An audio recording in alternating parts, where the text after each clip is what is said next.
இயேசு கிறிஸ்துவின் நாமத்திலே இந்த 11வது மாசம் இந்த வாக்குத்தத்த ஆராதனைக்கு அல்லது மாதத்தினுடைய முதல் நாள் நாம் எல்லாரும் கூடி வர தேவன் நம்ம கொடுத்த இந்த கிருபைகளுக்காய் ஸ்தோத்திரம். ஆமென். எதிர்பார்த்தவர்கள் வரவில்லை, எதிர்பார்க்காதவர்கள் வந்திருக்கிறார்கள். ஆமென். எதிர்பார்த்தவர்கள் வரவில்லை, எதிர்பாராதவர்கள் வந்திருக்கிறார்கள். கர்த்தர் நாமத்துக்கு ஸ்தோத்திரம். சந்தோஷமா இருக்கீங்களா? ஏன்னா இந்த மாதத்தின் தேவன் நம்மளை பார்க்க செய்திருக்கிறார். நேற்று ஒரு வீட்டுக்கு பிரதிஷ்டை போயிருந்தேன். அந்த பிரதிஷ்டைக்கு அந்த வீட்டுடைய உரிமையாளர், அந்த பிள்ளை ஏறக்குறைய 2004வது வருஷத்துல ஒரு விபத்துல அவ சுக்குநூறாய் மாறி அப்படியே என்ன சொல்றதுன்னு தெரியல, அவ்வளவுதான் முடிஞ்சிடுச்சுன்னு சொல்லிட்டாங்க. ஆனா நேற்றைக்கு அவ வீடு ஒரு புது வீடு கட்டி பிரதிஷ்டை பண்ண தேவன் கிருபை செய்தார்.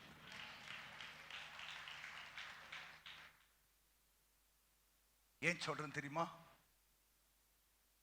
நம்முடைய காலமெல்லாம் அவர் கையில் இருக்கிறது. ஒரு முடி கூட தேவ சித்தம் இல்லாம பூமியில் விழாது. நடப்பதெல்லாம் நன்மைக்கு தான். தேவனிடத்திலே அன்பு கூறுகளுக்கு சகலமும் நன்மைக்கு எதுவாக தான் நடக்கும். சில சமயம் நம்முடைய மாம்ச பிரகாரமாய் நம்ம அதை கொஞ்சம் இன்னும் ஆண்டவரை இப்படி பண்ணிட்டீங்க, இன்னும் ஆண்டவரை இப்படி செஞ்சிட்டீங்கன்னு தோணும். அதுலயும் ஒரு நன்மை அவர் வைத்திருப்பார், நமக்கு ஒன்றும் தெரியாது. ஆகையால் இந்த ஒரு புது மாசத்தை தேவன் கிருபையாய் தந்திருக்கிறார்.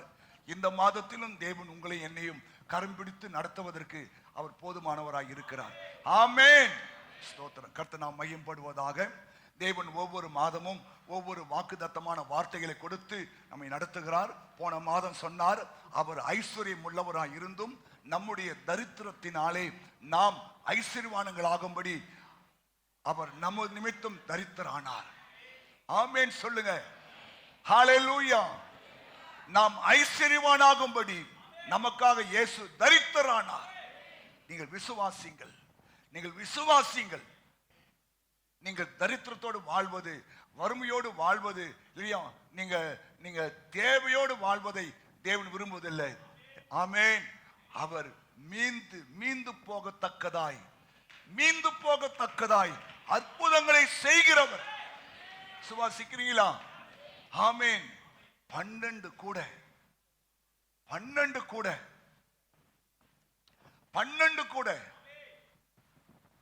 ஏன்? அவர் ஐஸ்வர்யம் உள்ளவராய். அப்ப உங்க தரித்திரங்கள் மாறும். இந்த வார்த்தையை சொல்லி சொல்லி சொல்லி செப்சினே இருக்கு. கர்த்தர் அந்த வார்த்தையின்படியே செய்ய வல்லவராய் இருக்கிறார். ஏன்னா அந்த வார்த்தை நிறைவேறாமல் அந்த வார்த்தை பரலோகத்துக்கு போகாதான். ஆமென் சொல்லுங்க. இந்த மாதமும் ஒரு வார்த்தையை நாம் தியானம் பண்ண போகிறோம். வாசிக்கலாம்.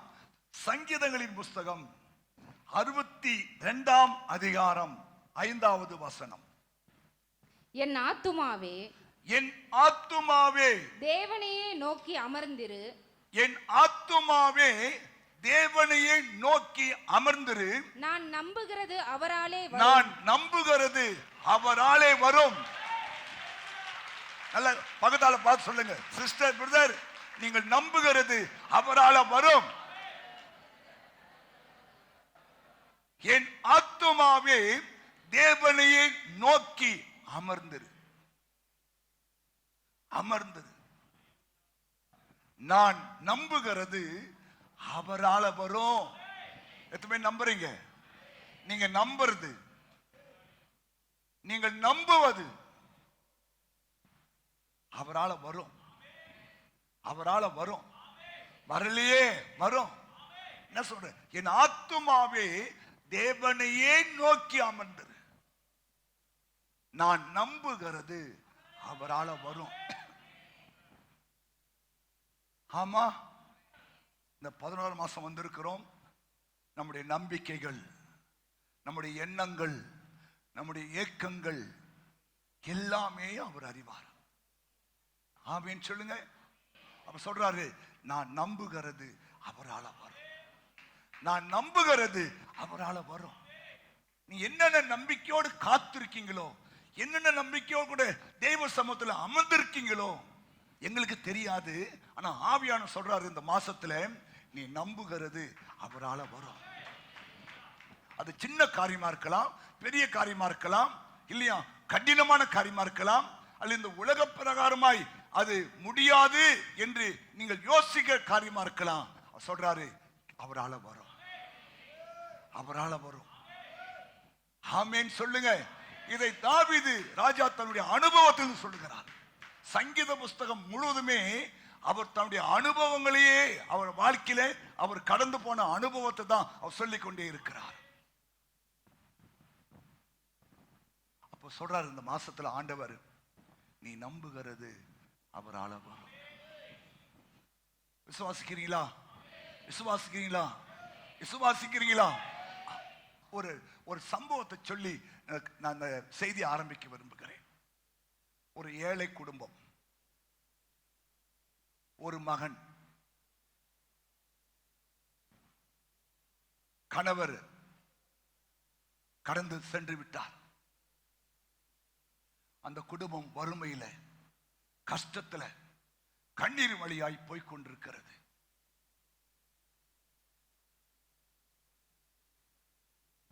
ஒரு நாள் அந்த தாயார் அந்த பிள்ளையை பார்த்து, அப்பா,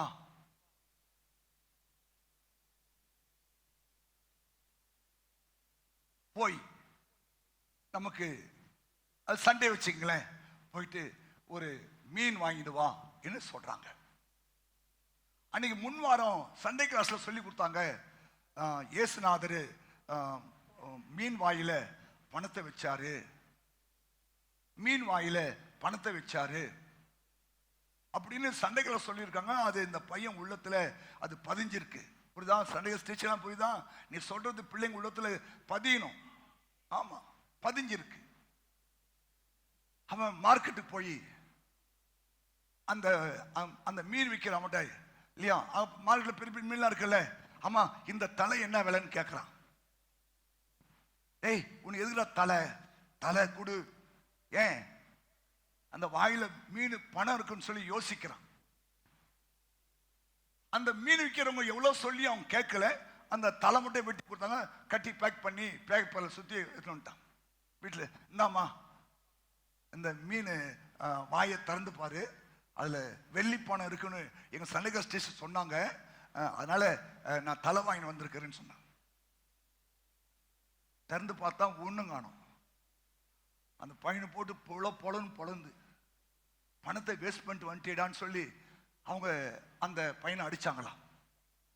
அந்த பேப்பரை கட்டின்னு வந்தான் இல்லையா, அந்த பேப்பரை கட்டின்னு வந்தாங்களே, அந்த பேப்பர்ல இந்த அம்மாவுடைய போட்டோ ஒன்று வந்திருக்கு. அவங்க ஏதாச்சும் இந்த பேப்பரை பார்க்குறாங்க, அந்த பேப்பர்ல இந்த அம்மாவுடைய போட்டோ வந்திருக்கு. என்ன நம்ம போட்டோ அந்த பேப்பர்ல வந்திருக்குன்னு பார்த்தா, இந்த அம்மாவுக்கு அல்லது அவங்க வீட்டுக்காருக்கு வர வேண்டிய சொத்துக்கள் வித்து இந்த அம்மா எங்க இருக்கான்னு தெரியாம பேப்பர்ல அனௌன்ஸ் பண்ணிருக்காங்க. அவங்க அந்த போட்டோ பார்த்தோன்னே என் போட்டோ வச்சேன்னு சொல்லி அந்த வக்கீல் தேடி போறாங்க. அவங்க பல கோடிக்கணக்கான ரூபாயை அந்த அம்மா கையில கொடுத்து, ஆமென் சொல்லுங்க. அப்போ கவனிக்கணும், இந்த பையனுடைய அந்த நம்பிக்கை கர்த்தரால வந்துச்சா? கர்த்தரால வந்துச்சா? அப்போ இன்னைக்கு இந்த வாரம் சொல்றாரு ஆண்டவரே, என் ஆத்துமாவே தேவனையே நோக்கி அமர்ந்திரு, நீ நம்புகிறது அவரால வரும், நீ நம்புகிறது அவரால வரும். வாசிக்கிற முதல் காரியம் 2 சாமுவேலின் புஸ்தகம் 22ஆம் அதிகாரம் 29ஆம் வசனம் சொல்கிறது, கர்த்தர் என் விளக்கை ஏற்றுவார்.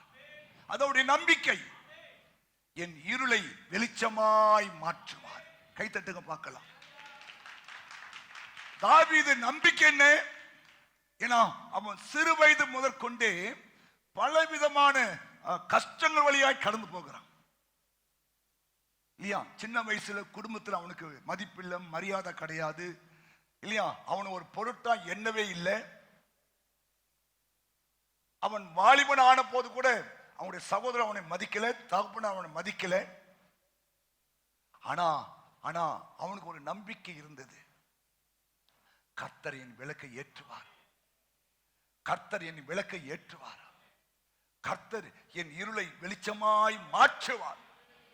அந்த நம்பிக்கை அவனுக்கு இருந்தபடினால் தான் சொல்றாரு இல்லையா, உம்மாலை ஒரு சேனைக்குள்ள பாய்வேன், உம்மாலை மதிலை தாண்டுவேன், சத்துருவை தொடர்ந்து பிடிப்பேன், சதா காலமும் ஜெயமெடுப்பேன். ஆண்டவராகிய இயேசு கிறிஸ்து மூலமாய் எல்லாவற்று மேலும் ஜெயம் கொடுக்கிற தேவனுக்கு ஸ்தோத்திரம்னு சொல்றான். ஆமீன் சொல்லுங்க, ஹல்லேலூயா. அப்போ அவன் சொல்றான் இல்லையா, நிச்சயமாய் இந்த மாசத்துல கர்த்தர் உன் இருளை வெளிச்சமாய் மாற்றும். அதான் உன் நம்பிக்கை. எத்தனை விசுவாசிங்க கர்த்தன் விளக்கை ஏத்துவார்னு? நீங்க 11 மாசம் சொல்றீங்க ஏத்துவாரு ஏத்துவாருன்னு, இன்னும் ஏத்துவே இல்லையே பாஸ்டர். ஏத்துவாரு, நீ நம்புகிறது அவரால் வரும். விசுவாசிக்கிறீங்களா? விசுவாசிக்கிறீங்களா? ஆமென். அந்த நம்பிக்கை மட்டும் விட்டுறக்கூடாது.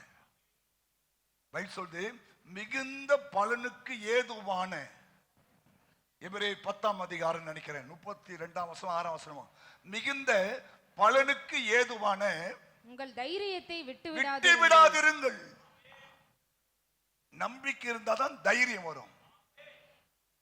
மிகுந்த பலனுக்கு ஏதுவான அந்த தைரியத்தை விட்டு விடாதிருங்கள். ஏன்? நீ நம்புகிறது அவரால் வரும். ஆமென் சொல்லுங்களேன், ஹல்லேலூயா. நீ நம்புகிறது அவரால் வரும். புரியுதா இல்லையா? ஆமென். வாசிக்கலாம் ஒரு வசனத்தை. சங்கீதம் 118:27 சொல்றாரு, கர்த்தர் நம்மை பிரகாசிப்பிக்கிற தேவனாய் இருக்கிறார். பண்டிகை பலியை கொண்டு போய் பலிபீடத்தின் கொம்புகளின் கயிறுகளால் கட்டுங்கள். ஆமென் சொல்லுங்க. கர்த்தர் நம்மை பிரகாசிப்பிக்கிற தேவனாய் இருக்கிறார். அப்படின்னா என்ன? அப்படின்னா என்ன? பிரகாசிப்பிக்கிற தேவன். இன்னைக்கு உன் வாழ்க்கையில் இருள் இருக்கலாம், இருளான பாதையில் இருக்கலாம். ஆனா சொல்றாரு கர்த்தர் நம்மை பிரகாசிப்பிக்கிற தேவன். நம்புறீங்களா? நம்புறீங்களா? ஆமென். இன்னைக்கு உன் வாழ்க்கை பிரகாசம் இல்லாம இருக்கலாம், உன் குடும்பம் ஒரு பிரகாசம் இல்லாம இருக்கலாம். ஆனா வேதம் சொல்லுது கர்த்தர் நம்மை பிரகாசிப்பிக்கிற தேவன். கையை தட்டி அவரை மையப்படுத்துங்க. ஒரு மனுஷன் உன்னை பிரகாசிக்க வைக்க முடியாது, உன் சமுதாயம் உன்னை பிரகாசிக்க வைக்க முடியாது, அரசாங்கம் நம்மளை பிரகாசிக்க வைக்க முடியாது. ஆனா ஆண்டவர் சொல்றாரு கர்த்தர் நம்மை பிரகாசிப்பிக்கிற தேவனாய் இருக்கிறார். ஆமென். நம்புறீங்களா? ஹல்லேலூயா. தைரியமா இருக்கணும். உங்க முகத்துல ஒரு நாளும் இல்லையா அந்த அந்த தேவன் இல்லைன்ற அந்த கோடு வரக்கூடாது. கர்த்தனை பிரகாசிக்க வைப்பார், அவரால் முடியும். கர்த்தர் நம்மை நினைத்திருக்கிறார், அவர் ஆசீர்வதிப்பார். இஸ்ரவேல் குடும்பத்தாரை ஆசீர்வதிப்பார். நான் இப்படியே இருக்க போறதில்லை, கர்த்தர் நிச்சயமா நினைவு கூறுவார். புரியுதா? கர்த்தர் நம்மை பிரகாசிப்பிக்கிற தேவன். இந்த லைட் எல்லாம் போட்டிருக்காங்கல்ல, அதனால்தான் இந்த இடம் பிரகாசமா இருக்குது. அதே போலதான் உங்க வாழ்க்கையிலும் கர்த்தர் தம்முடைய பிரகாசத்தை வீசுவார். யோவான் 5:35 சொல்லுகிறது, யோவான் ஸ்நானகன் எரிந்து பிரகாசிக்கிற விளக்காயிருந்தான், அவனுடைய வெளிச்சத்திலே அநேகர் களி கூர்ந்தார்கள். ஆமென். கவனிங்க, தேவனுடைய வார்த்தையை பிடித்துக் கொண்டு, புரியுதா, நீங்க பிரகாசிக்கணும். யோவான் ஸ்நானகன் இல்லையா, உங்களை போல என்ன போல ஒரு தாயின் வயிற்றில் பிறந்த ஒரு மனுஷன் தான். ஆனா பைபிள் சொல்லுது யோவான் ஸ்நானகன் எரிந்து பிரகாசிக்கிற விளக்காயிருந்தான். அவன் வெளிச்சத்தில் அநேகர் என்ன பண்ணாங்களா, களி கூர்ந்தார்கள். புரியுதா? அப்ப நீங்க யோவான் ஸ்நானகன் வாழ்க்கையை பார்க்கும்போது அவன் எடுத்த தீர்மானங்கள், அவன் டெடிகேஷன், அவனுடைய அர்ப்பணிப்பு இதெல்லாம் நாம் பார்க்கும்போது அவன் பாருங்க அந்த நாட்களிலே எரிந்து பிரகாசிக்கிற ஒரு விளக்காக இருந்தான். இன்றைக்கும் அந்த இயேசு ஜீவிக்கிறார். உங்க வாழ்க்கையிலும் ஒரு பிரகாசத்தை உண்டாக்குவார். ஆமென், ஹல்லேலூயா. நம்ம ஆரம்ப நாட்கள்ல நான் படிக்கும் போதெல்லாம் கரண்ட் கிடையாது. அந்த சொல்லுவாங்க அந்த காடை விளக்கா, அந்த சிமிழ் விளக்கு எங்க வீட்டுல ஒரு ஒரு புட்டிக்குள்ள. அப்போ எனக்கு அல்சர் பிரச்சனை இருந்தனால அந்த அந்த ஜெலிசில் கொடுப்பாங்க. அது குடிச்ச பிறகு அந்த பாட்டில ஒரு ஓட்டை போட்டு எண்ணெய் ஊத்தி எரி வச்சுதான் படிப்போம். சில சமயம் பாருங்க அந்த திரி மேல ஒரு அந்த அந்த வெளிச்சத்தை மறைக்கிற சில அந்த சொல்லுவாங்க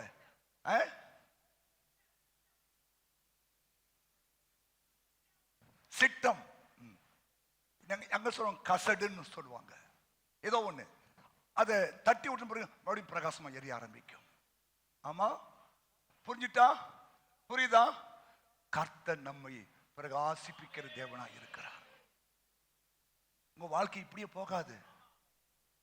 இப்படியே உங்க வாழ்க்கை இருள் இருக்காது. கர்த்தர் ஒருத்தர் இருக்கிறார். அவர் நம்மை பிரகாசிப்பிக்கிற தேவனா இருக்கிறார். உங்கள் பண்டிகை பலியை கொண்டு வந்து அங்கே கட்டுங்கள். பிரகாசமா இருந்தாலும் பண்டிகை கொண்டாடுவேன். பிரகாசம் இல்லைன்னா பண்டிகையை கொண்டாட முடியாது. இப்ப நமக்கு அடுத்த மாசம் பண்டிகை நாட்கள். முன்னாடி சொல்றாரு இல்லையா, நீ பிரகாசிக்கணும். ஆமென், ஹல்லேலூயா. அப்போ இந்த மாசம் சொல்றாரு, நீ நம்புகிறது அவரால் வரும். என் வாழ்க்கை பிரகாசிக்குமா பாஸ்டர்? என் குடும்பம் பிரகாசிக்குமா? என் எதிர்காலம் பிரகாசிக்குமா? இல்லையா? நீங்கள் பலவிதமான எண்ணங்களோடு ஏக்கத்தோடு அமர்ந்திருக்கலாம். ஆனா வேதம் சொல்லுது, கர்த்தர் நம்மை பிரகாசிப்பிக்கிற தேவனாய் இருக்கிறார். சொல்லி ஜெபம் பண்ணுங்க. இப்படிலாம் சொன்னீங்களே, என் வாழ்க்கை ஒரு பிரகாசம் வரணும் ஆண்டவரே. ஆமென். என் வாழ்க்கையில அந்த இருளை கொண்டு வருகிற எல்லா விதமான என்ன சொன்னீங்க சிட்டம் விலகட்டும் இயேசுவின் நாமத்துல. ஆமென் சொல்லுங்க. சில சமயம் பாத்தீங்கன்னா லோ வோல்டேஜ் வந்தா கூட என்ன பண்ணுவாங்க, பிரகாசம் குறையும். உங்க வாழ்க்கை கொஞ்சம் லோ வோல்டேஜ் இருக்குல்ல, உனக்கு கொஞ்சம் லோ வோல்டேஜ் இருக்கு. உங்க வாழ்க்கை கொஞ்சம் லோ வோல்டேஜ், ஹை வோல்டேஜா இருக்கணும். எப்ப தொட்டாலும் 230 220 இருக்கணும் இல்லையா? சமயம் பாருங்க அப்படியே 110 நிற்கும் லோ வோல்டேஜ். நோ, எப்பவுமே என்ன பண்ணும், சரியா 220 நிக்கணும். அதுதான் சரியான கரண்ட். எப்படி புரியுதா? அப்ப என்ன பண்ணும், சரியா அந்த அந்த 220 வச்சுனே இருக்கணும். ஜெபிக்கணும், உபவாசிக்கணும் இல்லையா? அப்போ அந்த 220 விட்டு இறங்காது. இல்லைன்னா 110 வந்துடும். எல்லாம் மங்களா எரியும், வாழ்க்கை மங்களா இருக்கும். புரியுதா? இந்த மாசம் எப்படி இருக்கணும், சரியா 220 இருக்கணும். 220 தெரியுதா என்ன? அந்த மீட்டர்ல பாத்தீங்கன்னா 220 போட்டிருக்கும். அங்க வந்து நிக்கும் போது லைட் பிரகாசமா இருக்கும். ஆமென் சொல்லுங்க. கவனிங்க, இந்த லிப்ட் வந்து 210 கூட ஒர்க் பண்ணாது. இது சரியா 220 இருந்தா தான் அது ஒர்க் பண்ணும். புரியுதா? கர்த்தர் நம்மை பிரகாசிப்பிக்கிற தேவனாய் இருக்கிறார். அதனால பைபிள் சொல்லுது, உன் விளக்கை கொளுத்தி விளக்கு தண்டு மேல் வையுங்கள், அது பிரகாசமா இருக்கும். ஆனா பைபிள் சொல்லுது, விளக்கு கொளுத்தி கட்டில் கடியில் வச்சிடக்கூடாது. சில பேர் ஏன் பிரகாசிக்கல, இன்னும் விளக்கு கட்டிலுக்கு அடியிலே இருக்குது. வெளியே வரும், விளக்கு தண்டு மேல வரணும். ஆமென் சொல்லுங்க. ஹல்லேலூயா. பைபிள் சொல்லுது, கர்த்தர் என் விளக்கை ஏற்றுவார், என் இருளை. நீதிமொழிகள் 6ஆம் அதிகாரம் 23 சொல்லுது, கட்டளையே விளக்கு, வேதமே வெளிச்சம், போதக சிற்சையே ஜீவ வழி. எது வெளிச்சம்? நேத்து அருமையான சகோதரர் ஸ்டான்லி, வெள்ளூர் ஸ்டான்லி, ஒரு நல்ல ஒரு வேத பண்டிதர், அவருடைய செய்தி கேட்டுக்கொண்டிருந்தேன். சொல்றாரு, குறைந்தது ஒரு நாளைக்கு 1/2 மணி நேரமாவது நீங்க வேதம் வாசிங்க. எத்தனை மணி நேரம்? 1/2 மணி நேரமா வேதம் வாசிங்க. அவர் சொன்னாரு, எங்க அம்மா வேதம் வாசிக்காம ஒரு வசனத்தை மனப்பாடமா சொல்லாம எங்க அம்மா சோறு போட மாட்டாங்க. எத்தனை அம்மா அப்படி இங்க இருக்கீங்க? அவர் சொல்றாரு, நான் இப்படி ஒரு பெரிய ஒரு ஊழியக்காரன் ஆவேன்னு சொல்லி எங்க அம்மா செய்யல. அவங்க தன் கடமையை செஞ்சாங்க. சொல்றாரு, பல நாட்களாய் நான் பட்டினியோடு தான் ஸ்கூல் போயிருக்கிறேன். ஏன்னா வசனம் ஒப்பிக்காம, வேதம் வாசிக்காம, வசனம் ஒப்பிக்காம, கவனிங்க, என் தாயார் சாப்பாடு கொடுக்கவே மாட்டாங்க. இந்த கடைசி நாட்களில் அப்படிப்பட்ட தாயாராக, தகப்பனாராக நீங்க இருக்க வேண்டும். ஏன்னா உன் பிள்ளைகளுக்கு வேதம் தாங்க வெளிச்சம். பிள்ளையுடைய படிப்பு ரெண்டாவது தான். ஆனா முதல்ல என்ன தெரியுமா? வேதம் தான் வெளிச்சம். போதக சிக்ஷை தான் ஜீவனுக்கு வழி. சில பேரு அப்படி மூஞ்ச காட்டணும்னு தப்புன்னு போயிடும் பாருங்க, நரகம் தான். கலகத்தை சொல்லக்கூடாது யோசித்தேன். அப்படி சொல், விரியன் பாம்பு குட்டிகளே, வரப்போற கோபத்து உங்களை யார் தப்பி வச்சான்? சில சமயம் பிரசங்கெல்லாம் கொஞ்சம் கடினமா இருக்கும்போது, இது நமக்கு கிடையாது. போன வாரம் தான் என் ஒய்ஃப் வாய் திறந்து, யோ நீ போன வாரம் பண்ண பிரசங்கம் ரொம்ப நல்லா இருந்ததுன்னு. அதுக்கு பார்த்தா 10 பேர் தான் அதை பார்த்துருக்கிறான். ஏன்னா அது போதக சிக்ஷை இல்லை, அது வேலைக்கு ஆகாது. கர்த்தர் உன்னை ஆசீர்வதிப்பார், நீ இப்போது இருப்பதை 1000 மடங்கு ஆசீர்வாதம்.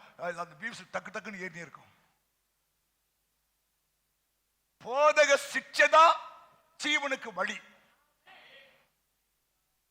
போதக சிக்ஷை இல்லாம இல்லையா, நீயோ நானோ இல்லையோ குடும்பமோ பிள்ளைகளோ பரலோகத்துக்குள்ள பிரவேசிக்கவே முடியாது. அழகா சொல்றாரு, வேதம் தான் வெளிச்சம். தயவு செய்து நான் நேற்று கேட்டிருந்து நான் தீர்மானித்தேன், ஆண்டவரே 1/2 மணி நேரம் பைபிள் வாசிக்கணும்ப்பா. ஒரு நாளைக்கு ஒரு 1/2 மணி நேரம் வாசிங்க, உங்க வாழ்க்கை பிரகாசமாய் மாறிடும். கர்த்தர் உன் விளக்கை ஏற்றுவார், உன் இருளை வெளிச்சமாய் மாற்றுவார். நீ நம்புகிறது அவரால் வரும். இரண்டாவதாக வாசிக்கலாம். 2 ராஜாக்களின் புஸ்தகம் 20ஆம் அதிகாரம் 5ஆம் வசனம். நீ திரும்பி போய் என் ஜனத்தின் அதிபதியாகிய எசேக்கியாவை நோக்கி, உன் தகப்பனாகிய தாவீதின் தேவனாய் இருக்கிற கர்த்தர் சொல்லுகிறது என்னவென்றால், விண்ணப்பத்தை கேட்டேன், உன் கண்ணீரை கண்டேன், இதோ நான் உன்னை குணமாக்குவேன். ஆமென். கவனிங்க, இந்த 11ஆம் மாசம் வந்திருக்கீங்க, பலவிதமான வியாதிகள், போராட்டங்கள். கர்த்தர் நாமத்துக்கு ஸ்தோத்திரம். சொல்றாரு இல்லையா, உன் விண்ணப்பத்தை நான் கேட்டேன். அப்போ அந்த ராஜாவுடைய ஏக்கம் என்ன, அவருடைய நம்பிக்கை என்ன? கவனிங்க, நம்பிக்கை இல்லாம அவர் சுகப்பிரமா திரும்பி அழுதிருக்க மாட்டார் இல்லையா. அவர் நம்பிக்கை இல்லாம அவருடைய வாழ்க்கையில அவர் செய்த நற்கிரிகளை சொல்லி செபித்திருக்க மாட்டார். இங்க திரும்ப சொல்லிட்டாரு, உன் காலங்கள் முடிந்து விட்டது, உன் வேலையை, உன் வீட்டு காரியத்தை ஒழுங்குபடுத்திடு. அப்போ திருகிருஷ்ணன் சொல்லிட்டாருப்பா, சொல்லிட்டு அவரு ரெடி ஆகல. என்ன பண்றாரு? நம்பிக்கையோடு கூட என்ன பண்றாரு? ஆண்டவரே, நான் உமக்கு முன்பாக உண்மையா இருந்தேன் ஆண்டவரே, மன உத்தமமா இருந்தேன் ஆண்டவரே, என்னை நினைத்தருளோன்னு அந்த நம்பிக்கையோடு ஜெபம் பண்ற மனுஷன், அவர் நம்பினது அவருக்கு வந்தது. ஹல்லேலூயா. நான் என்ன சொல்ல வரேன் தெரியுமா? நீங்க பலவிதமான வியாதிகளிலே, பலவிதமான போராட்டங்களிலே, இன்னும் அந்த வியாதி மேற்கொள்ள முடியாம அந்த வியாதியிலே அகப்பட்டு கொண்டு வெளியே வர முடியாம தவிக்கிறீங்கன்னா, உங்க ஆண்டவர் சொல்றாரு, தேவனை நோக்கி அமர்ந்தாரு. நீ நம்புகிறது, நீங்க என்ன நம்புவீங்க? நீங்க என்ன நம்புவீங்க? நீங்க என்ன நம்புவீங்கன்னு கேட்டேன்.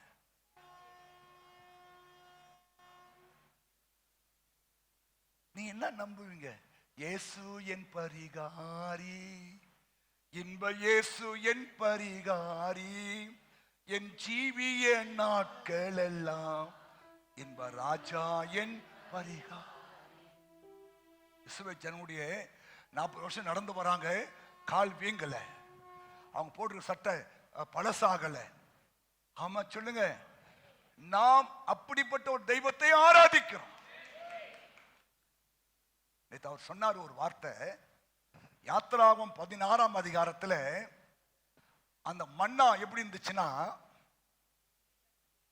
தேனிட்ட பணியாரமா இருந்துச்சான். ஆனா நாளாக நாளாக என்னாகும் புஸ்தகம் 11ஆம் அதிகாரத்துல ஒளிவை என்ன மாதிரி ஆயிட்டான். உண்மையா அந்த வார்த்தை ரொம்ப பிடிச்சது. எடுத்தா வாசிங்க பார்க்கலாம். யாத்திராகமம் 16ல வெண்மை நிறமாய் இருந்தது இருந்தது, அதன் ருசி தேனிட்ட பணிகாரத்திற்கு அது ஒப்பாய் இருந்தது. எப்படி இருந்துச்சா? தேனிட்ட பணியாரம். இப்போ என்னாகமம் 11ஆம் அதிகாரத்துல ஜனங்கள் போய் அதை பொறுக்கி கொண்டு வந்து எந்திரங்களில் அரைத்தாவது உரல்களில் இடித்தாவது பானைகளில் சமைப்பார்கள், அதை அப்பங்களுமாக சுடுவார்கள். அதன் ருசி புது ஒலிவ எண்ணெயின் ருசி போல் இருந்தது. எப்படி இருந்துச்சா? ஒலிவ எண்ணெய் டேஸ்டா இருக்குமா? சப்புன்னு இருக்கும். ஆனா அன்னைக்கு எப்படி இருந்தது அந்த பணியாரம்? தேனிலிட்ட பணியாரம். இன்னைக்கு எப்படி இருக்கு? ஒலிவ எண்ணெய் மாதிரி இருக்கா. ஏன்னா கடந்து வந்துட்டாங்கல்ல. புரியுதா? புரியுதா? இன்னைக்கு நம்ம வாழ்க்கை எப்படி இருக்கு? அன்னைக்கு இல்லையா? அல்லேலூயா துதி மகிமை இயேசுவுக்கு செலுத்திடுவோம், அல்லேலூயா அல்லேலூயா. இன்னைக்கு ஒலிவ எண்ணெய் மாதிரி ஆயிட்டு வாழ்க்கை. ஒலிவ எண்ணெய் ருசி கிடையாது. ஆனா மண்ணா மாறுதில்ல, இவன் வாழ்க்கை தான் மாறிட்டு. புரியுதா? அன்னைக்கு பணியாரம் எப்படி இருந்துச்சு? தேனிலிட்ட பணியாரமா இருந்தது. இன்னைக்கு ஒலிவை என்ன மாதிரி ஆயிட்டான். நான் சொல்லட்டுமா? மறுபடியும் உங்க வாழ்க்கையை புதுப்பிக்கிற தேவன் நம்ம மத்தியில் இருக்கிறார். ஆமென் சொல்லுங்க. பணியார ருசி மாறல, அது தேவத்தோடு சாப்பிடுற உணவு. அது உன்னுடைய வாழ்க்கை தான் மாறிட்டு. புரியுதா? நான் சொல்ல வேண்டிய காரியம் என்னன்னா, நீ நம்புகிறது அவரால் வரும். என்ன நம்புற? என் விண்ணப்பத்தை கேட்கிற ஒருத்தர் இருக்கிறார், என் கண்ணீரை காண்கிற ஒரு தெய்வம் இருக்கிறார். கவனிங்க, அவன் கடைசி வரைக்கும் அவன் உறுதியா இருந்தார். அதனால்தான் சுவர்புறமா திரும்பி வேற ஒண்ணுமே பேசல. திரும்ப சொல்லிட்டு போயிட்டே இருக்கிறாரு. சொல்லுமே சொல்ல அவர் தெரியும், இந்த தீர்க்கதரிசியை காட்டிலும் நான் ஆராதிக்கிற ஒரு ஆண்டவர் இருக்கிறார். அவர் என்னை விடுவிப்பார். எத்தனை விசுவாசிக்கிறீங்க? அன்னைக்கு ஒருத்தர் சாட்சி சொன்னாரு. அன்னைக்கு போன சண்டையில அவர் இடுப்புல 19 வயசுல இடுப்புல அவர் கேன்சர் வியாதி வந்து இடுப்புல ஒரு பகுதி முழுசும் கருப்பா மாறிவிட்டதாம். நடக்க முடியாது, நீ கடைசி வரைக்கும் காலமெல்லாம் நீ இப்படிதான் இருப்ப, இந்த வியாதி இன்னும் சில நாள் உன்னை கொன்று விடும் என்று சொல்லி அந்த தம்பிக்கு சொன்னாங்களாம் டாக்டர்ஸ். ஆனா ஸ்தோத்திரம், காரியத்தை மாறுதலாய் முடிக்கிற ஒரு ஆண்டவர் இருக்கிறார். இந்த தம்பி, ஆண்டவரே எனக்கு நீ ஜீவனை கொடுத்தால் நான் உயிரோடு இருக்கிற வரைக்கும் உனக்கு ஊழியம் செய்வேன்னு ஒரு பொருத்தனை செய்தார். கர்த்தர் ஒரு வியாதியை குணமாக்கினார். போன வாரம் வந்து சாட்சி சொல்லிட்டு போனார். கேட்டீங்களா? அப்போ தேவன் ஜீவிக்கிறாரா? நான் உன்னை குணமாக்குவேன். எந்த வியாதியா இருந்தாலும் தெய்வத்தை நோக்கி கூப்பிடு. தேவனுடைய வார்த்தையை அறிக்கை பண்ணு. நானே உன் பரிகாரி. இல்லையா? யாத்திராகமம் 15ஆம் அதிகாரம் 26ஆம் வசனம் சொல்லுது, நானே உன் பரிகாரியாய் கர்த்தர் எகிப்தியருக்கு வரப்பண்ணின வியாதிகள் ஒன்றை உனக்கு வரப்பண்ணேன். தேவனுடைய வார்த்தையை நம்புங்க, விசுவாசிங்க. ஆமென், ஹல்லேலூயா. உங்கள் பலவீனத்திலே கர்த்தருடைய பலன் விளங்கும், அவருடைய கிருபை உன்னை தாங்கும். ஏன்னா நீங்கள் ஆராதிக்கிற ஆண்டவர் இல்லையா? எல்லா தேவர்களை பார்க்கிலும் அவர் பெரியவர்.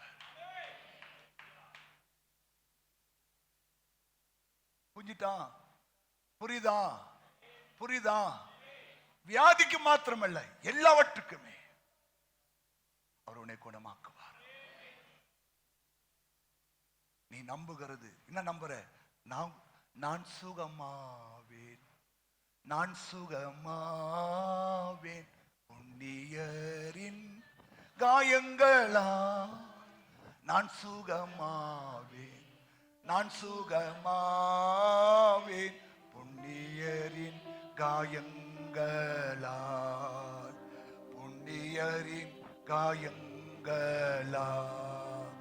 அல்லேலூயா, அல்லேலூயா, அல்லேலூயா, ஆனந்தமே, அல்லேலூயா, ஆரோக்கியமே,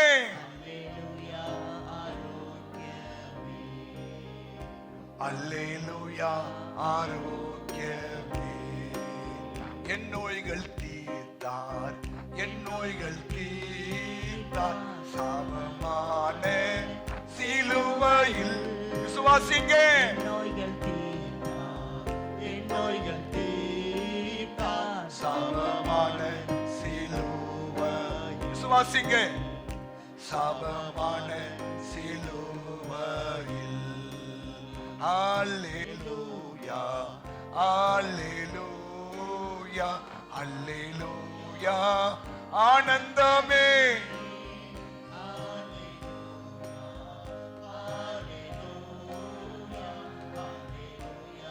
ஆரோக்கியமே, அல்லேலூயா, ஆரோக்கியம். ஏசாயா 53 அதிகாரம் 5 வசனம் தெரியும். மெய்யாகவே, மெய்யாகவே அவர் நம்முடைய பாடுகளை ஏற்றுக்கொண்டு நம்முடைய துக்கங்களை சுமந்தார். நாமோ அவர் தேவனால் அடிபட்டு வாதிக்கப்பட்டு சிறுமைப்பட்டவர் என்று எண்ணினோம். நம்முடைய மீறுதல்களின் நிமித்தம் அவர் காயப்பட்டு நம்முடைய அக்கிரமங்கள் நிமித்தம் அவர் நொறுக்கப்பட்டார். நமக்கு சமாதானத்தை உண்டு பண்ணும் ஆக்கினை அவர் மேல் வந்தது, அவருடைய தழும்புகளால் குணமாகிறோம். கைதட்டுங்க பார்க்கலாம். எப்ப சமாதானம் வரும்? நீங்க நல்லா இருக்கும்போது, ஹெல்த்தியா இருக்கும்போது. ஆமேன்னு சொல்லுங்க. உங்க வீட்டுல யாருக்கு நேத்து அவர் சொன்னாரு ஒரு வார்த்தை, நீ என் வேதத்தை மறந்தால் நான் உன் பிள்ளைகளை மறப்பேன்.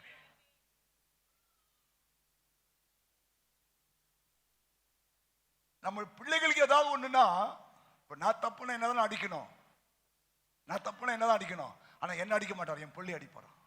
ஏன்? அப்போதான் நமக்கு புத்தி வரும். ஆமேன்.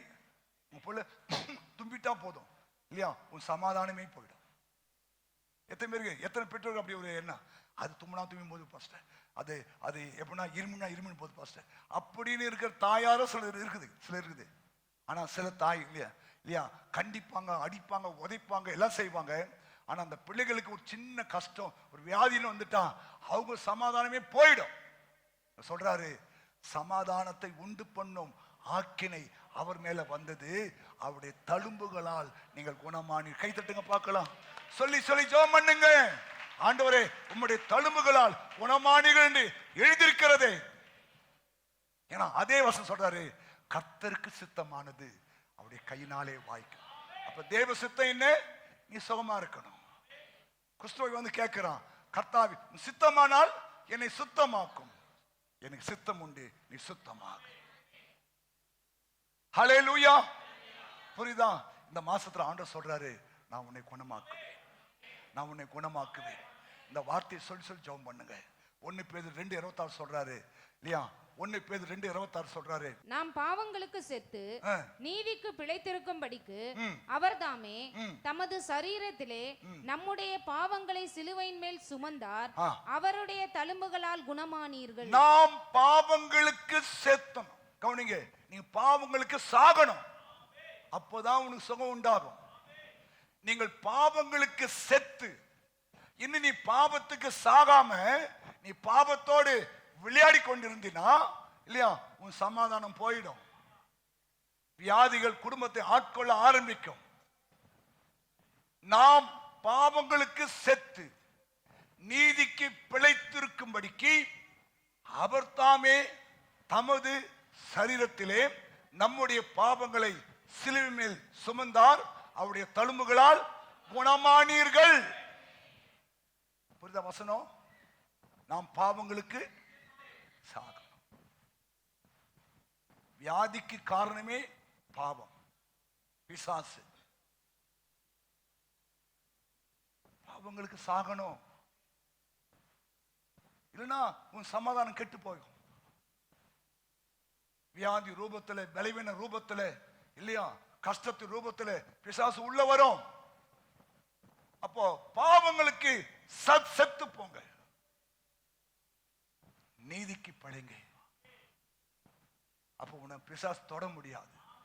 உன்னை தொடுகிறவன் அவருடைய கண்மணியை தொடுவான் என்று வேதம் சொல்லும்.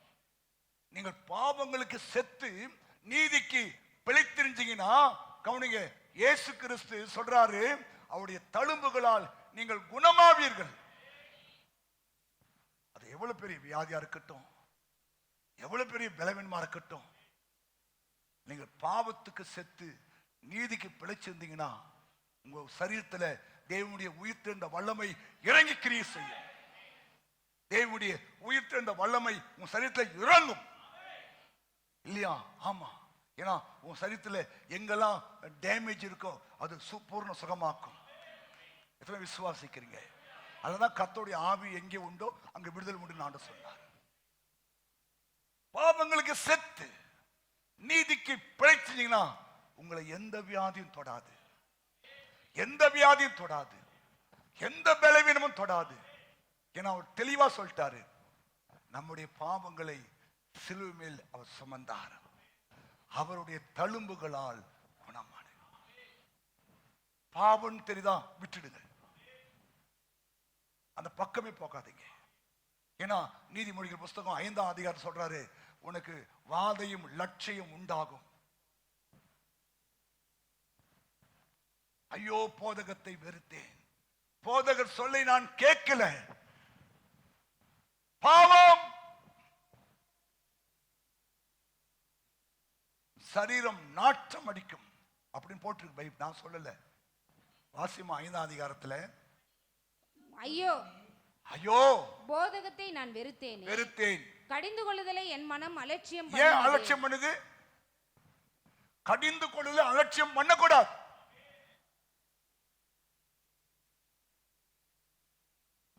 அன்னைக்கு உனக்கு தேனிட்ட பணியார மாதிரி இருக்கும், இன்னைக்கு ஒளிவு என்ன மாதிரி இருக்குது. ஏன்? அந்த அன்பு அப்படியே குறைஞ்சிச்சு, பிசாசு உள்ள வந்துட்டான். இன்னைக்கு கடிஞ்சு கொண்டா தோத்திரம். போதகத்தை நான் வெறுத்தேன், கடிந்து கொள்ளுதலை என் மனம் அலட்சியம் பண்ணினது. என் போதகரின் சொல்லை நான் கேளாமலும். ஏன் கேட்கல? எனக்கு உபதேசம் பண்ணினவர்களுக்கு என் செவியை சாயாமலும் போனேனே. அதனால்தான் அவன் சரீரத்துல வியாதி. உன் சரீரமும் மாமிசமும் உருவழியும் போதுதான் உனக்கு புத்தி வரும். நம்ம அவ்வளவு தூரம் போக கூடாது.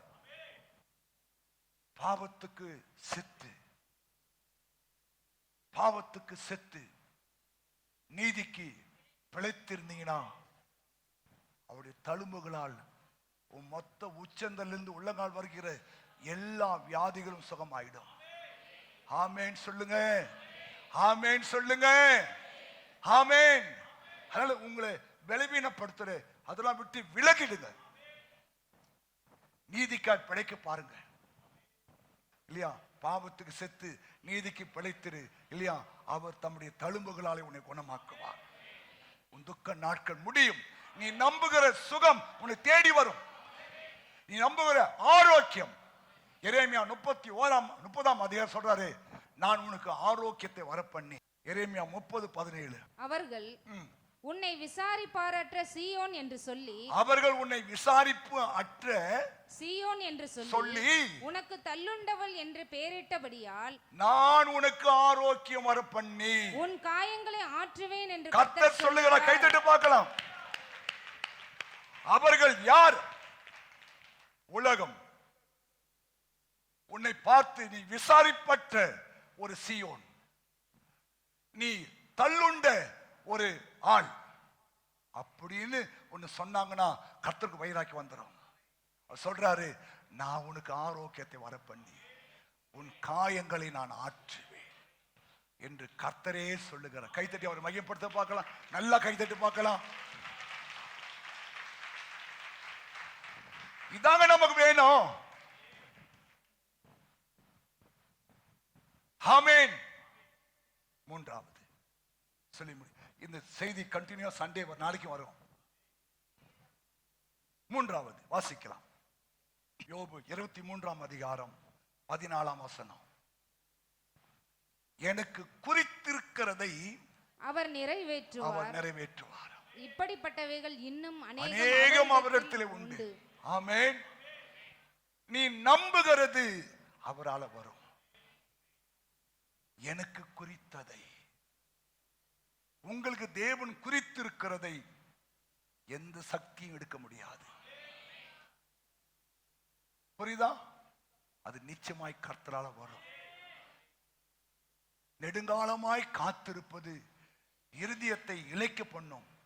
விரும்பினது வரும்போதோ அது ஜீவ விருட்சம் போல இருக்குமா? எனக்கு குறித்திருக்கிறார் ஆண்டவர். உனக்கு ஒரு காரியத்தை ஒரு காரியத்தை இல்லையா, அல்லது ஒரு வேலையை, அல்லது ஒரு ஆசீர்வாதத்தை, ஒரு நன்மையை அவர் சொல்றார். வாசிக்கலாம் சங்கீதம் 31:19. உமக்கு பயந்தவர்களுக்கும் மனுபுத்திரருக்கு முன்பாக உம்மை நம்புகிறவர்களுக்கும் நீர் உண்டு பண்ணி வைத்திருக்கிற உம்முடைய நன்மை எவ்வளவு பெரிதா இருக்குது. கைதட்டு அண்டர்லைன் பண்ணு. உமக்கு பயந்தவர்கள், எல்லாருக்கும் இல்ல, உமக்கு பயந்தவர்களுக்கும் மனுபுத்திரருக்கு முன்பாக உம்மை நம்புகிறவர்களுக்கும். என்ன அழகா வார்த்தை பிரிக்கிறார் பாருங்க. எல்லாருக்கும் நன்மை இல்லைங்க. மனுபுத்திரருக்கு முன்பாக நீங்கள் இயேசுவை நம்புவதை அவர்கள் பார்க்கணும். மனுபுத்திரருக்கு முன்பாக உம்மை நம்புகிறவர்களுக்கும் நீர் உண்டு பண்ணி வைத்திருக்கிற உம்முடைய நன்மை எவ்வளவு பெருசு.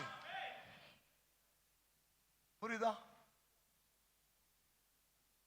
யோபு சொல்றார், எனக்கு குறித்திருக்கிறதை அவர் நிறைவேற்றுவார்.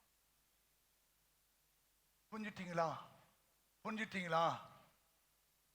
ஏன் தைரியமா சொல்றாரு? தாவீது தெய்வத்துக்கு பயந்த ஒரு மனுஷன். மனுபுத்திரருக்கு முன்பாக இல்லையா தேவனுடைய நாமத்தை உயர்த்தின ஒரு மனுஷன். அவர் தெரியும், நான் நம்புகிறது இல்லையா எவ்வளவு பெரிய நன்மையில நமக்கு வச்சிருக்கிற ஆண்டவர். வசனம் தாங்க நமக்கு சோறு. தியானம் பண்ணுங்க. அப்போ அவர் நமக்கு உண்டு பண்ணி வைத்திருக்கிற உம்முடைய நன்மைகள். அப்பயே நமக்கு இன்னும் நன்மை வரல, இன்னும் இந்த வசனம் உன் வாழ்க்கையில் நிறைவேறல, இன்னும் தேவனுக்கு பயப்படுற பயம் சற்று விலகி இருக்கிறது.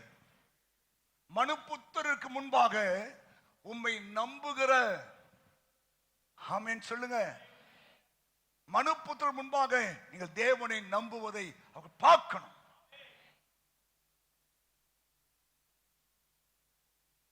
நீங்க இந்த மாசம் நல்ல தீர்மானம் எடுங்களேன். உங்களுக்கு தேவன் குறித்ததை அவர் நிறைவேற்றுவார். இப்படிப்பட்ட இன்னும் அநேக நன்மைகள் அவராண்டு இருக்கா. ஆமென் சொல்லுங்களேன். ஹல்லேலூயா. நம்ம நிறைய வாசிப்போம். 1 கொரிந்தியர் 2ஆம் அதிகாரம் 9 இல்லையா எழுதியிருக்கிறபடி தேவன் தம்மிலே அன்பு கூறுகிறவர்களுக்கு ஆயத்தம் பண்ணி வைத்திருக்கிற நன்மை, ஆயத்தம் பண்ணினவைகளை கண் காணவும் இல்லை, கண்ணு காணல, காது கேட்கவும் இல்லை, ஆனா அவைகள் மனுஷருடைய இருதயத்திலே தோன்றல. நமக்கோ தேவன் அவைகளை தமது ஆவியினாலே வெளிப்படுத்தினார். Praise God. அந்த ஆவியானவர் எல்லாவற்றையும் தேவனுடைய ஆழங்களையும் ஆராய்ந்து இருக்கிறார். Praise God. நமக்கு அவர் உண்டு பண்ணி வச்சிருக்கிறார். உலக தோற்றத்துக்கு முன்பாகவே உன் உருவம் என்னதுன்னு அவர் தெரிவாரு. ஆமென் சொல்லுங்க. இல்லையா உன்னை மண்ணுன்னு நினைவு கூறாரு இல்லையா? அப்போ நீங்க பிறப்பதற்கு முன்பாகவே உனக்கு தேவன் உண்டு பண்ணி வைத்திருக்கிற அந்த நன்மைகள் எவ்வளவு பெருசு தெரியுமா? யோசித்து பாருங்க. நீங்க இன்னைக்கு இருக்கிற சூழ்நிலையில, நீங்க இந்த தேவனை அறியாத நாட்களில நீங்க இதெல்லாம் யோசிச்சிருப்பீங்களா? எனக்கு இப்படிப்பட்ட ஒரு பாக்கியம் கிடைக்கும், ஒரு நன்மை கிடைக்கும், ஒரு ஒரு ஒரு கிருபை கிடைக்கும், கர்த்தர் என்னை ஆனரபிளா மாத்துவாரு, ஒரு அதிகாரியா மாத்துவாரு, ஒரு பாஸ்டரா மாத்துவாரு, நம்ம நினைச்சிருப்போமா? ஆனா அவர் உண்டு பண்ணி வைத்த நன்மைகள் எவ்வளவு பெருசு. யாருக்கு? உமக்கு பயந்தவர்களுக்கும், மனுப்புத்தருக்கு முன்பாக உங்களை நம்புகிறவர்களுக்கும் தேவன் ஆயத்தம் பண்ணி வைத்திருக்கிறார். நிறைய நன்மைகளை ஆயத்தம் பண்ணி வச்சிருக்கிறார். இதுதான் யோபு சொல்றாரு, எனக்கு குறித்திருக்கிறதை அவர் நிறைவேற்றுவார். புரியுதா? பாத்திரமா இருங்க, செபிங்க. வசந்த் மேல கை வச்சு சோம் பண்ணுங்க. பா, நான் ரொம்ப பயப்படுறேன்ப்பா, இந்த மனுப்புதன் முன்பாக ஆண்டவரே நான் உம்மை நம்புறேன், ஆண்டவரே என்னை வெட்கப்பட்டு போகாமல் செய்யும், எனக்கு உதவி செய்யும், நீர் எனக்கு ஆயத்தம் பண்ண அந்த நன்மையை எனக்கு தாரும். புரியுதா? கேளுங்க, கேளுங்கள் தரப்படும், தேடுகிற எவனும் கண்டடையும். புரியுதா? புரியுதா? இப்ப 3 காரியம் பார்த்திருக்கோம். 1, கர்த்தரும் விளக்கை ஏற்றுவார். இந்த நம்பிக்கை உனக்கு வீண் போக கூடாது. கர்த்தர் உன்னை பிரகாசிப்பிக்கிற தேவனாய் இருக்கிறார். இன்னைக்கு உன் வாழ்க்கை ஒரு இருளா இருக்கலாம், ஆனா சொல்றாரு, நான் உன்னை பிரகாசிப்பேன், நான் உன்னை பிரகாசிப்பேன், நீ பிரகாசமா இருப்ப, விளக்கு தண்டு மேல இருப்ப, நீ அநேகருக்கு வெளிச்சம் கொடுப்ப. இதுதான் சொல்றாரு, நான் நம்புகிறது அவரால வரும். புரிஞ்சுட்டீங்களா? 2வது ஆண்டு சொன்னாரு, நான் உன்னை குணமாக்குவேன், நீ பாவங்களுக்கு செத்து நீதிக்கு பிழைக்க உன்னை ஒப்பு கொடு, உன் சரீரத்தில் அவ்வளவு வியாதியும் கர்த்தர் மாற்றுவார், அவ்வளவு வியாதி தேவன் மாற்றுவார். நீங்கள் இந்த மாதம் முழுவதும் ஆசீர்வாதமாய், சுகமாய், ஆரோக்கியமாய், ஏன்னா அவர் உன்னை காயங்களை கட்டுவார். உன்னை விசாரிப்பட்டு செய்யணும்னு சொல்றாங்கல்ல,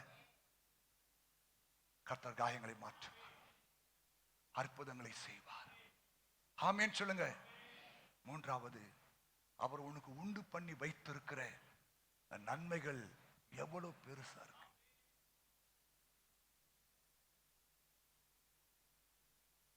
புரியுதா? இன்னும் தொடர்ந்து கர்த்தருக்கு பயந்து மனுப்புத்திரன் முன்பாக இல்லையா, உங்களுடைய நம்பிக்கையை ரூபகரப்படுத்துங்க, உங்க நம்பிக்கையை வெளிப்படுத்துங்க, உங்க நம்பிக்கையை அறிக்கை பண்ணுங்க. கர்த்தர் அந்த சத்துருக்களுக்கு முன்பாக உனக்கு ஒரு பந்தியை ஆயத்தப்படுத்தி உன் தலையை எண்ணெயால் அபிஷேகம் பண்ணுவார். உன் பாத்திரம் நிரம்பி வழிவதை உன் கண்களே காணும். அந்நிய கண்கள் அல்ல, நீயே பார்ப்ப. மழை எழுந்து நிக்கலாமா? அவர் நல்லவர், அவர் நல்லவர், அவர் நல்லவர். எழுந்து நில்லுங்க. கர்த்தருக்கு பயந்தவர்களுக்கும் மனுப்புத்திரருக்கு முன்பாக அவரை நம்புகிறவர்களுக்கும் தேவன் உண்டு பண்ணி வைத்திருக்கிற நன்மைகளை நீங்கள் சுதந்திரிக்கணும். அது எவ்வளவு பெருசுன்னு சங்கீதம் சொல்றாரு.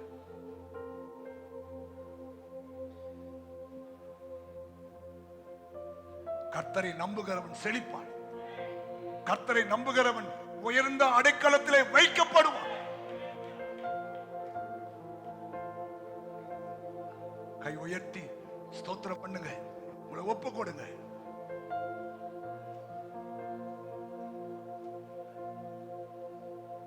உங்களை ஒப்பு கொடுங்க. பிதாவே, உம்முடைய குமாரன் இயேசுவின் நாமத்தில் உமக்கு நன்றி அப்பா. இந்த மனமகிழ்ச்சியான இந்த காலை வேளையில மறுபடியும் எங்களை உங்களுடைய சமூகத்தில் கூட்டி சேர்த்து உங்களுடைய வார்த்தை கொண்டு எங்களை பலப்படுத்தி, எங்களை ஸ்திரப்படுத்தி, தைரியப்படுத்தி, நம்பிக்கையை ஊட்டி நடத்தின தயவுக்காய் ஸ்தோத்திரம். வந்த ஒவ்வொரு மக்களையும் ஆசீர்வதியும் ஆண்டவரே. ஆண்டவரே, இன்னும் ஒரு மாசத்துல இந்த ஆண்டை முடிக்க போறப்பா. சகல ஜாதிகள் உன்னை மேன்மையா வைப்பேன்னு சொன்னீங்களே, இன்னும் என் வாழ்க்கையில் அது நிறைவேறலப்பா. என் வாழ்க்கையில் நிறைவேறலப்பா. ஆண்டவரே, என்னை நினைத்தருளும்.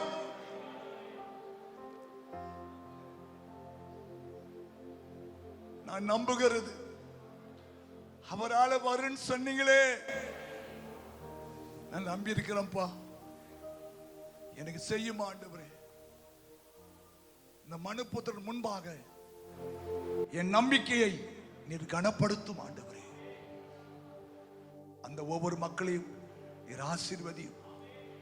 அவருடைய குடும்பங்கள், தொழில், வியாபாரங்கள், பிள்ளைகள் கையில் ஒப்பு கொடுக்கிறோம்ப்பா.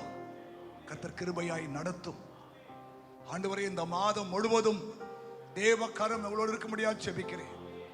இவருக்கு விரோதமாய் உருவாக்கப்படுகிற எந்த ஒரு ஆயுதமும் வாய்க்காதே போகட்டும் ஆண்டவரே. இயேசு கிறிஸ்துவின் ரத்தத்தாலும் சாட்சிகளின் வசனத்தினாலும் சத்துருக்களை மேற்கொள்கிறோம் ஆண்டவரே. இந்த மாதம் ஜெயத்தின் மாதமாய் இருக்கட்டும், வெற்றியின் மாதமாய் இருக்கட்டும், நன்மைகளின் மாதமாய் இருக்கட்டும், கிருபையின் மாதங்களாய் இருக்கட்டும். நாங்கள் உண்மையை நோக்கி அமர்ந்திருப்போம் ஆண்டவரே. எங்களை நினைத்து ஆசீர்வதியும். இந்த மாதம் முழுதும் நடக்கிற எல்லா ஊழியங்கள், ஜெபங்கள் எல்லாவற்றையும் கர்த்தர் ஆசீர்வதியும். உங்க நாமத்தை நீர் மகிமைப்படுத்தும்படி ஆட்சேபிக்கிறேன்.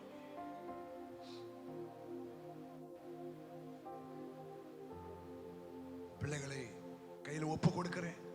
கரம்பிடித்து நடத்தும். இயேசு கிறிஸ்து மூலம் ஜெபிக்கிறோம் நல்ல பிதாவே.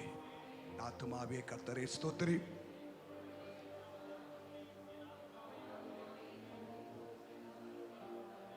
நம்முடைய பிதாவாகிய தேவனுடைய அன்பும் கர்த்தராகிய இயேசு கிறிஸ்துவின் கிருபையும் பரிசுத்த ஆவியானுடைய ஐக்கியமும் இப்போதும் எப்போதும் சதா காலமும் அவருடைய வருகை மட்டும் நம்மை காத்துக்கொள்வாராக. ஆமீன். கர்த்தர் உன்னை ஆசீர்வதித்து உன்னை காக்க கடவர். கர்த்தர் தம்முடைய முகத்தை உன்மேல் பிரகாசிக்க பண்ணி உன்மேல் கிருபையா இருக்க கடவர். கர்த்தர் தம்முடைய முகத்தை உன்மேல் பிரசன்னமாக்கி உனக்கு சமாதானம் கட்டளையிட கடவர் என்பதே. ஆமீன். ஹல்லேலூயா.